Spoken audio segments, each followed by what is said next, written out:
Eu não sei se vocês repararam, se já tiveram a oportunidade de ler a lição, ela tem um final que é extremamente provocante. E eu vou dar, então, o spoiler falando do final primeiro, porque o final diz respeito à consciência, a paz indestrutível da lição 61 é a consciência tranquila. Esse versículo foi abordado por Emmanuel em outras duas situações. No livro Ceifa de Luz, não fui eu quem estive à frente dos comentários, mas foi a lição número 10, e nos falava sobre a figura dos doentes em casa, e também no livro Pão Nosso, na lição Agradecer, que é a de número 163.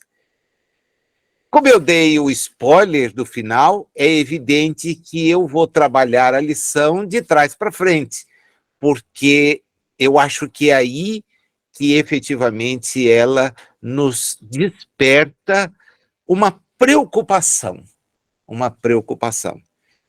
E dois relatos que eu vou inserir ajudam a gente a refletir.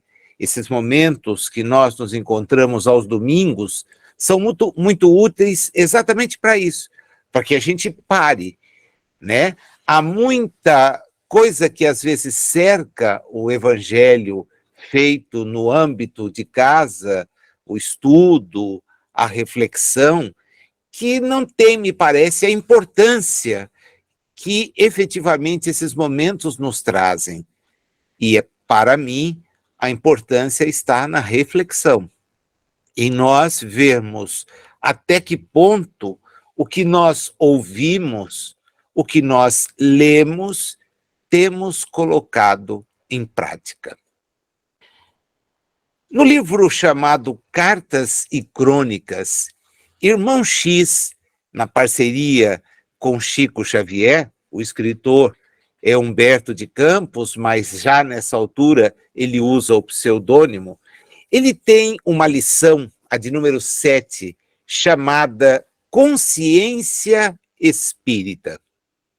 Em tal lição, ele começa fazendo uma brincadeira. São cartas que ele escreve para amigos que realmente lhe mandaram pedidos e outros que ele elabora uma resposta porque tem um projeto a ser desenvolvido. Ele diz lá, você que não compreende por que há tanta autocensura nas comunicações dos espíritas desencarnados.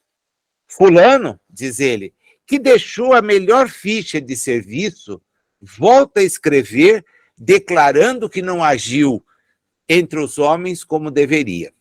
Cicrano, que era conhecido pelo elevado padrão de virtudes, regressa por vários médiuns a lastimar o tempo perdido. E você, lendo isto, observando isso, tem-se a impressão de que os nossos confrades tornam do além atormentados por terríveis complexos de culpa. Como explicar o fenômeno? E ele então começa a explicar. Primeiro dizendo que ele tem pelos espíritas, e ele não era espírita, a mais enternecida admiração. São homens que trabalham, diz ele, em favor do progresso, trabalham em favor da mensagem de Jesus.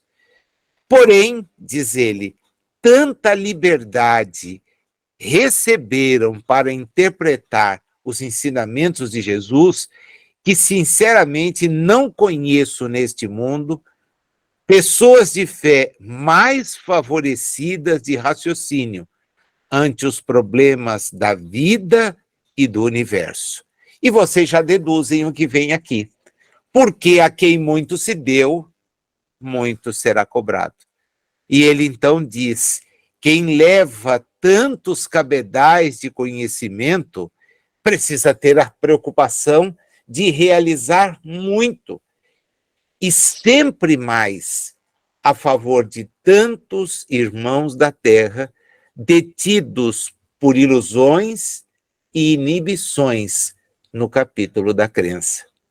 E abre espaço para dizer que certa noite, Allan Kardec, depois de haver trabalhado nos textos do Livro dos Espíritos, ficou impressionado com o relato de um sonho que Lutero, o reformador, houvera tido e registrado. Em tal sonho, Lutero disse que havia sido levado a uma região que ele imaginava ser o paraíso. E daquele lugar ele trouxera impressões fortíssimas a respeito da felicidade. E foi assim que Kardec fez a prece e se recolheu.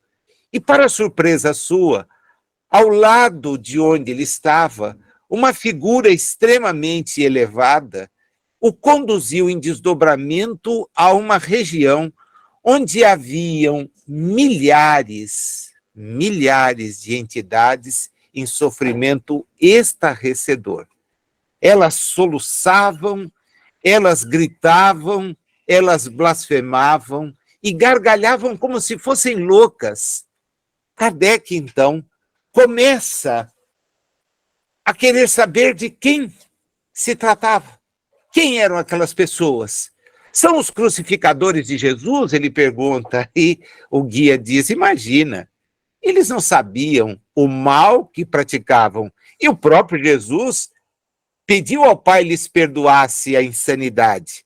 Bom, então, os imperadores romanos, aqueles que puseram os seguidores de Jesus em suplícios, imagina, Tibério, Calígula, eles não tinham a menor noção de espiritualidade.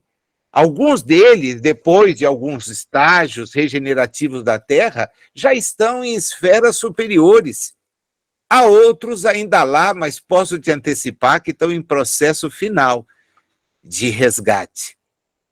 Então, são os algozes dos cristãos primitivos que estão aí. Pode esquecer. Essas pessoas eram homens selvagens. Não tinham, além de tintas de uma civilização. Eles foram encaminhados à reencarnação e, como todos, têm buscado instrução e entendimento. E Kardec, então, vai tentando identificar. Repassa a história e pensa em Átila, pensa em Aníbal, pensa em Alarico I, em Gengis Khan. E antes que falasse alguma coisa, a entidade lhe diz, escuta, pode ficar tranquilo. Aqui não vagueiam os guerreiros que você pensa. Eles não sabiam nada da realidade do espírito. Então Kardec resolve querer saber quem são essas pessoas cujos gemidos e imprecações me dilaceram a alma. E a resposta vem de maneira imperturbável. Temos junto de nós os que estavam no mundo plenamente educados quanto aos imperativos do bem e da verdade, e que fugiram deliberadamente da verdade e do bem, especialmente os cristãos infiéis de todas as épocas, perfeitos conhecedores da lição e do exemplo de Jesus, e que se entregaram ao mal por vontade própria. Para eles, diz o instrutor, um novo berço na terra é sempre mais difícil. Chocado com aquela inesperada observação, irmão X diz que Kardec regressou ao corpo e, sem buscar voltar a dormir, sentou-se na escrivaninha, tomou da pena e redigiu uma das questões mais profundas de O Livro dos Espíritos, a que recebe na segunda edição, o número 642. Diz ela: para agradar a Deus e assegurar a sua posição futura, bastará que o homem não pratique o mal? A resposta todos nós sabemos. Não, não. Cumpre-lhe fazer o bem no limite de suas forças, porquanto responderá por todo o mal que haja resultado de não haver praticado o bem. A lição é assustadoramente clara. E tem tudo a ver com a mensagem, na minha maneira de ler a mensagem. Porque quando nós pegamos os enunciados dispostos em cada uma das frases dessa lição 61, nós nos deparamos claramente com Emmanuel se dirigindo a pessoas detentoras de um conhecimento que não é o conhecimento mesmo daqueles que ainda vagueiam na sombra das ilusões de certas afirmativas. Porque ele apresenta uma série de atitudes que são atitudes que muitas vezes nós praticamos, mas ele, com muita educação, com muita leveza, diz sermos vítimas. Na terra, muitas vezes, terás o coração cercado.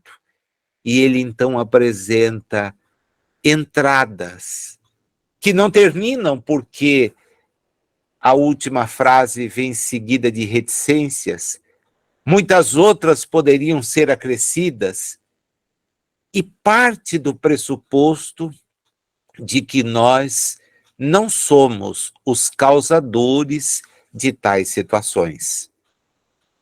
Adversários gratuitos.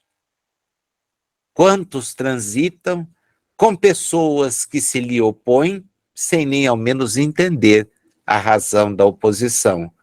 Mas é interessante pensar se nós não somos, em relação a outros, adversários gratuitos. Críticas indébitas. E, de uma certa forma, ele nos olha como se fôssemos os criticados. Agora, quantas vezes as nossas críticas são indevidas? Criticamos por criticar, quando seria melhor permanecer de boca fechada. Mas nós temos que falar, nós temos que dizer, nós temos que aparecer. Para quê? Por quê? Cercado de acusações sem sentido, mas será que nós não as fazemos? Percebam o jogo que ele entabula, porque ele nos fala que a paz de Deus deve dominar os nossos corações. Mas para tê-la, para usufruí-la, colocar-se na posição só de quem sofre, talvez para um espírito elevado. Mas eu não me vejo assim. E destas observações, tenho certeza que muito mais do que ser vítima delas, como poderia parecer melhor, eu sou o protagonista delas. Ele nos fala de sermos cercados por pensamentos contraditórios. E quanta gente apresenta contradição, apesar do conhecimento de que desfruta. E basta que o revés nos visite os dias para que duvidemos. Ora, de que vale a informação que recebemos então? Para ficar guardada? Para ser aplicada a outro? E conosco, como é que funciona? Avança ele. As pedras da incompreensão talvez nós as tenhamos contra nós dirigidas, mas quantas vezes nós não as lançamos àqueles que caminham conosco, não entendendo as limitações de que as pessoas se fazem portadoras.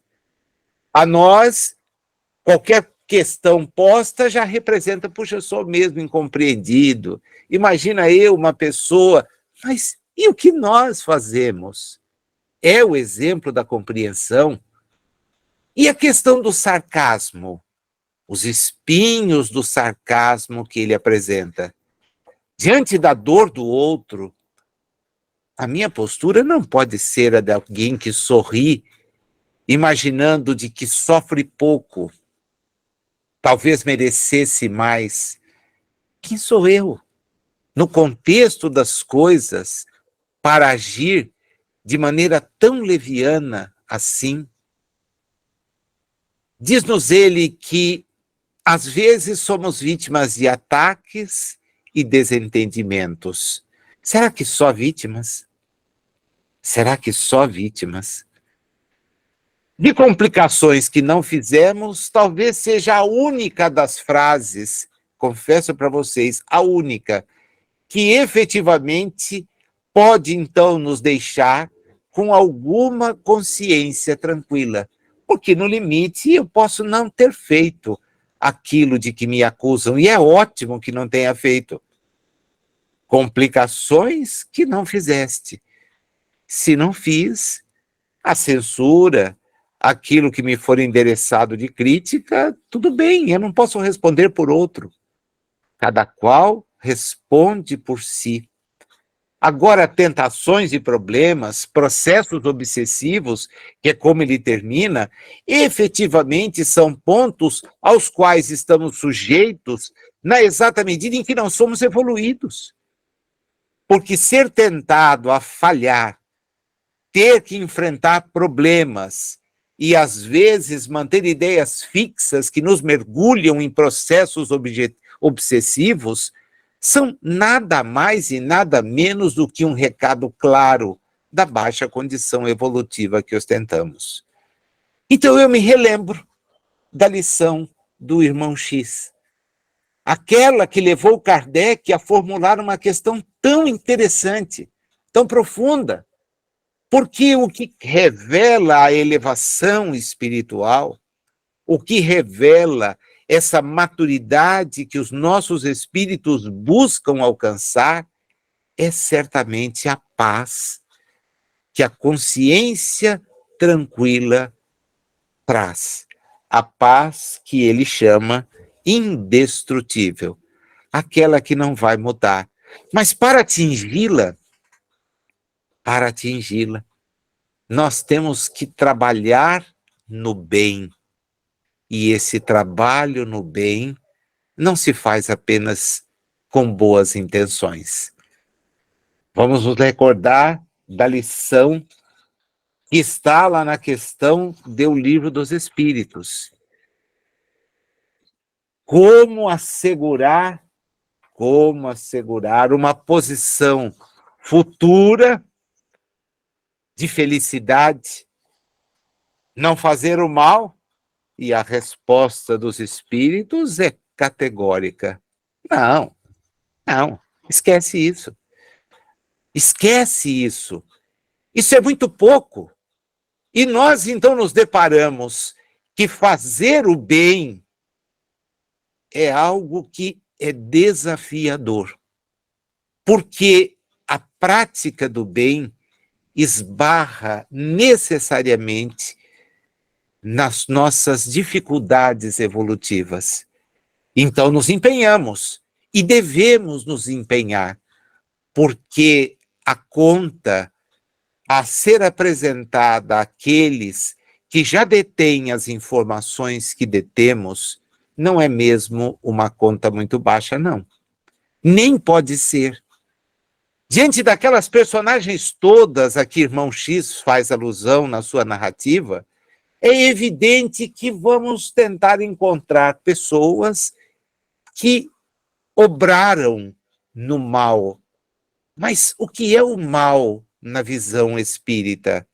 é a ausência do conhecimento. Agora, e aquele que conhece? E aquele que já sabe? Aquele que recebe informações pelo que estuda, pelo que ouve, pelas reuniões mediúnicas que pratica, as quais se integra, etc. Isso é o espírita.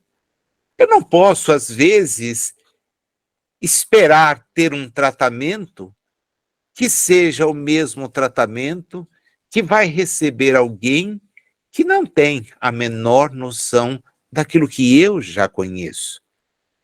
Então, a mensagem de Emmanuel é super desafiadora, porque ele olha para cada um de nós como se nós fôssemos, então, os espíritas que se revelam espíritos esclarecidos. E ao nos colocar diante de todas aquelas situações, ele nos faz parar e pensar se não fomos os provocadores de tais situações, porque aí muda tudo de figura. Eu disse que eu começaria a leitura de trás para frente. E por quê? Porque para que a gente possa usufruir a paz, aquela saudação tão clara na figura de Jesus, a paz seja convosco, é necessário guardar a consciência livre de qualquer espécie de retenção no que diz respeito ao bem que deveríamos ter feito e que não fizemos. E por que, Nazil, eu preciso fazer o bem? Por uma questão óbvia. Eu já conheço, eu já sei, eu já aprendi. Então, o nosso esforço precisa ser muito maior do que o daqueles que ainda não aprenderam. Porque para eles, o desafio talvez seja, em encarnação oportuna, se a presente não lhes ajudar, vir a conhecer o que já conhecemos. Mas para nós, não. Para nós tudo se descortina. Temos a oportunidade e o desafio de concretizar.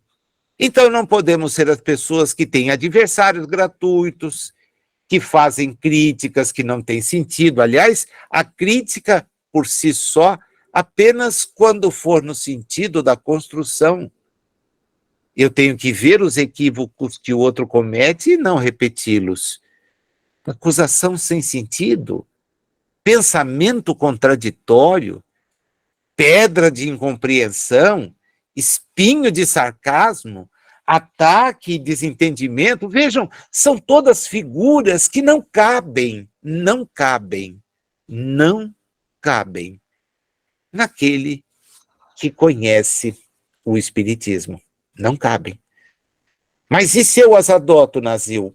Bem, talvez console, então, lembrar aquilo que irmão X fala e que várias vezes André Luiz demonstra.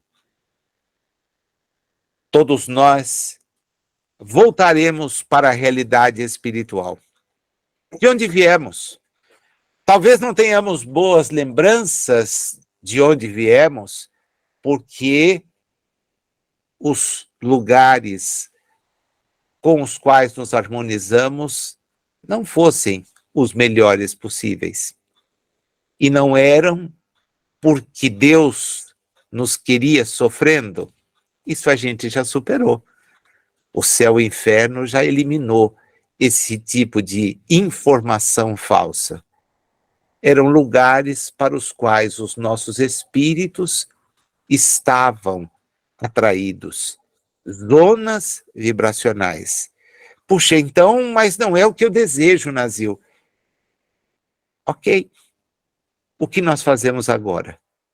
Porque se o passado não tem como ser modificado, em decorrência do tempo transposto, o futuro, ele está em nossas mãos, no nosso planejamento.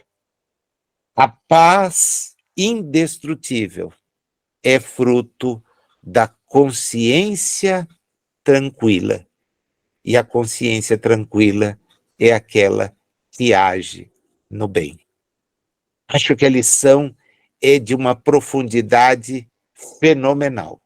Voltem depois e leiam, por favor, lá no Cartas e Crônicas, aquela lição da consciência espírita, porque ela fala muito de nós e foi escrita por um espírito não espírita, como ele mesmo reconhece. Não pratiquei, estou descobrindo agora e estou até admirado de ver o esforço que todos fazem. Mas, bem, o mais todos nós já aprendemos.